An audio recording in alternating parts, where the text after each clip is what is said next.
এ ধনকু, ধনকু রে, হ্যাঁ বলো। চুপ করে বসে আছো কেন? কথা বলাটা একটু কমাতে হবে গো কাকু। কেন, কি হলো নাকি? আর বলছো কেন? কদিন আগে মামা ঘর গেছিল। কেন, মামা ঘরে আদর পাস নাই নাকি?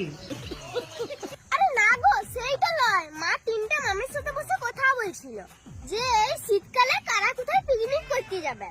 বাহ, তুই ভালো জিনিস রে। দি কে কোথায় যাবা বললে? আর ভালোর কপাল করেছে, একটা মামি বললে ওরা শুশুনিয়া যাবে, আর একটা মামি বললে ওরা মুকুটমণিপুর যাবে। তো তোরা কি বললি, তোরা কোথায় যাবি? ওইখানেই তো গোলমালটা হয়েছে। মামিরা আমাকে জিজ্ঞাসা করেছে যে ধনু তোরা কোথায় যাবি। দি তুই কি বলিছু? আমি বলে দিয়েছি যে আমরা জঙ্গল ধারে কোথাও একটা যাবো। তো এইটাতে গোলমালের কি আছে? আরে শুনে মা রেগে গেছে, বললো ওরা এত ভালো ভালো জায়গা বললো আর তুই জঙ্গল বলে দিলি, একটু বাড়িয়ে বলতে পারলি। এরপর যে যা জিজ্ঞাসা করবে একটু বাড়িয়ে বলবি। ও, এই ব্যাপার। তুই এই লেগে মন খারাপ করে বসে আছিস। চল চল চল, তোমার আজকে গেছো। চল। না না কাকু, আমি যাবো না, গেলে মা আবার মারবে। মারবে কেন শুনি? আরে মা বলেছিল না যে যা বলবি বাড়িয়ে বলবি। কালকে সবাইকার সামনে একটা কথা আমি এমন বাড়িয়ে বলে দিয়েছি যে কেলেঙ্কারি কাণ্ড হয়ে গেছে। কি বলিছু?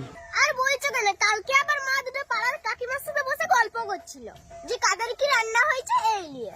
দিয়ে দিয়ে আর কি, প্রথম কাকি বললো ওদের কাতলা মাছের ঝোল হয়েছে, 2 নম্বর কাকি বললো ওদের ইলিশ মাছ হয়েছিল। দি তুই কি বলে দিয়েছিলি তোদের পুঁটি মাছের ঝোল হয়েছিল? না আরে না গো, মা সবকিছু বাড়িয়ে বলতে বলেছিল। লাই আমিও বলে দিয়েছি যে আজকে আমাদের সরিষা বাটা দিয়ে তিমি মাছ হয়েছিল।